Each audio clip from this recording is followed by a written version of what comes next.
One late night in Paris, Driss is driving his employer Philippe through the city. When waiting and traffic gets too boring, Driss breaks the speed limit and begins driving quite fast, dodging other cars and not caring about traffic signs.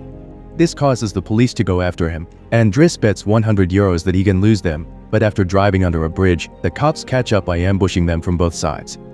Driss doesn't look too worried though, and this time, he bets €200 that he can get them an escort. The cops make him leave the car and he starts acting then, behaving offendedly and telling them Philippe can't move and he was taking him to the hospital. The officers find proof of this when they find the wheelchair in the truck and, when approaching Philippe, they see him convulsing, which is also an act. Seeing as it's an emergency, the cops forgive Driss for breaking the speed limit and offer themselves as escorts on his way to the hospital. To celebrate winning the bet, Driss plays September by Earth, Wind and Fire, and when they arrive at their destination, he shares a smoke with Philippe as soon as the cops are gone. Driss promises he'll handle it and drives them away just before the hospital staff could find them. This friendship began many months ago. Philippe and his assistant Magali are holding interviews to find a new caretaker for him, but it isn't going too well, because all applicants have very standard or awkward answers to their interview questions. But they're suddenly surprised when Driss storms in, ignoring the fact it isn't his turn quite yet, because he only wants some papers to be signed saying they won't hire him so he can get the unemployment benefits. He's blunt and a little rude, even hitting on Magali, but Philippe finds him amusing and asks him to come back the next day for his signed papers.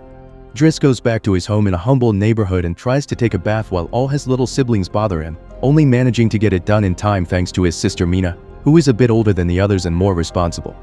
While waiting for their mom to arrive, he looks through the window and notices his brother Adama getting out of a suspicious car.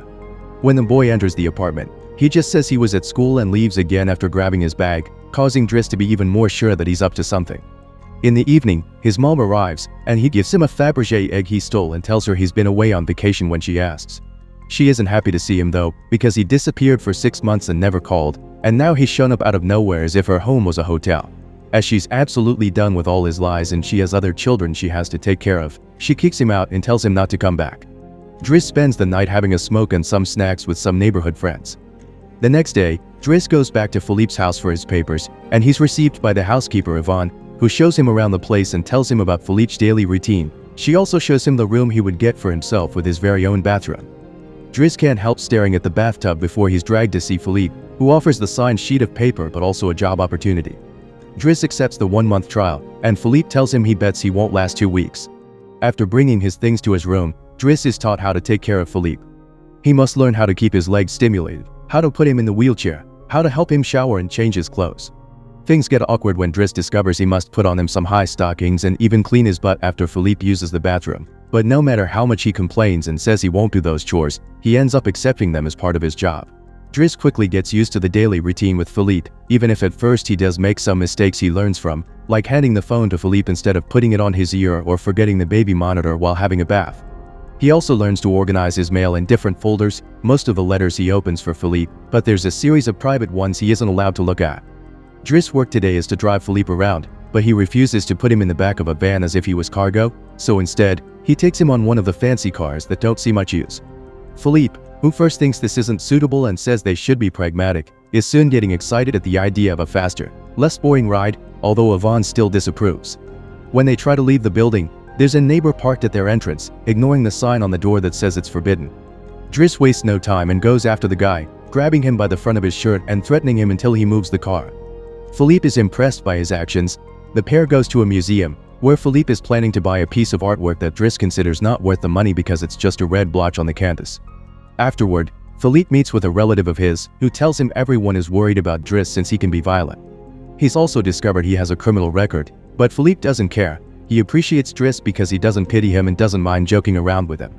Driss has dinner with Yvonne in the kitchen while listening to Philippe dictate a letter to Magali. Claiming it's a private conversation, Yvonne turns off the baby monitor and proceeds to explain what's going on. Philippe is pen pals with a woman called Eleanor. Those are the letters he didn't let Driss open. But he's never met Eleanor in person. Their relationship is purely epistolary. Speaking of love, Driss teases Yvonne for the looks the gardener gives her all the time before going to bed. He's trying to sleep when he hears some weird sounds coming from the baby monitor. Philippe is having trouble breathing. Not being capable to ignore him even if he tries, Driss goes to his room and gently guides him through the attack with soothing words and a wet cloth to wipe his face. Philippe eventually falls asleep, only to wake up again moments later, saying he needs air. This time Driss doesn't hesitate. He puts Philippe on the wheelchair, covers him with blankets, and takes him out for a stroll by the river. This is the first time Philippe has seen Paris at night in a long time, and now he's more relaxed. He explains to Driss that the medicine can only do so much and he sometimes experiences phantom pain. When they see some girls walking by, Philippe also confesses he isn't capable of pleasuring a woman because of his situation, but he still can enjoy some satisfaction when he gets his ears massaged because they are sensitive zones.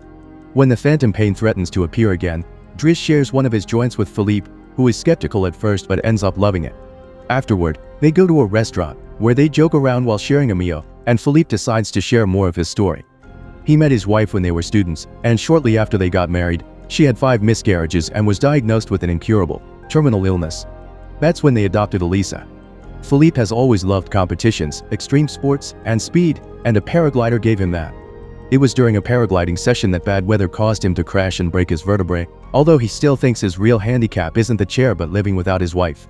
After joking around some more, Philippe remembers the date and realizes Driss has passed his 1-month trial, so he's now officially hired.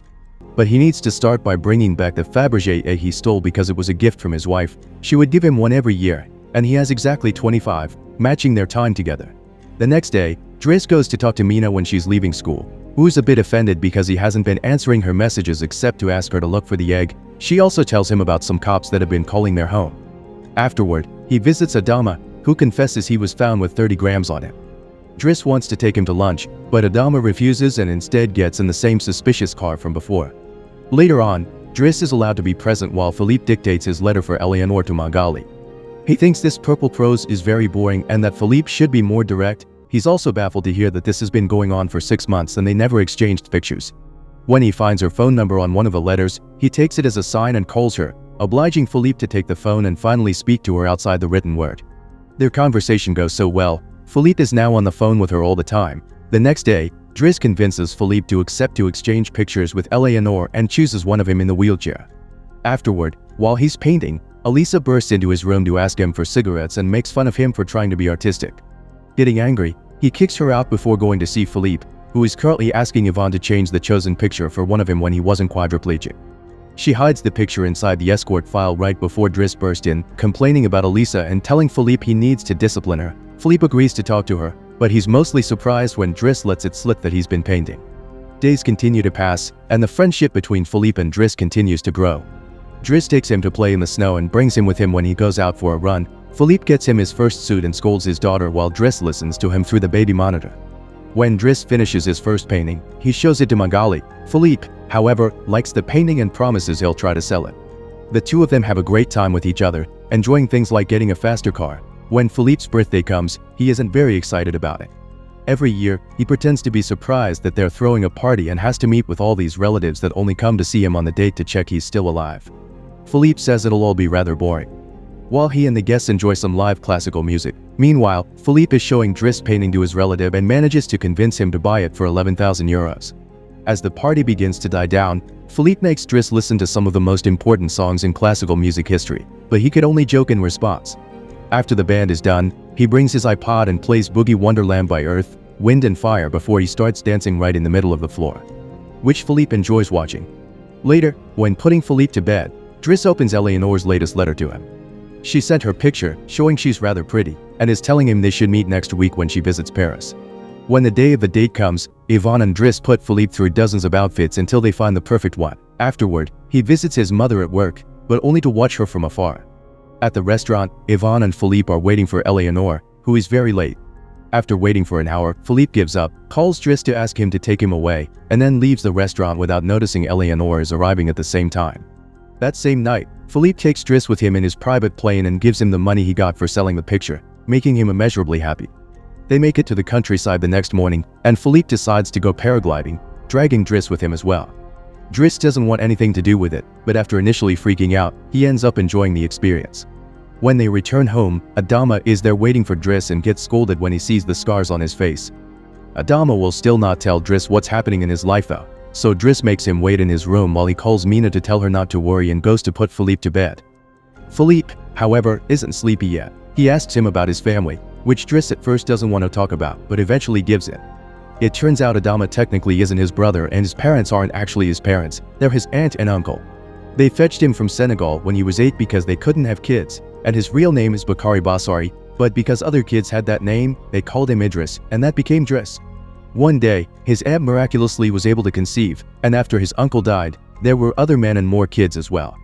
In the same way Driss had talked to him about Elisa, Philippe points out that Adama needs discipline, so he fires Driss so he can be there with his family because he can't spend his whole life taking care of an old man.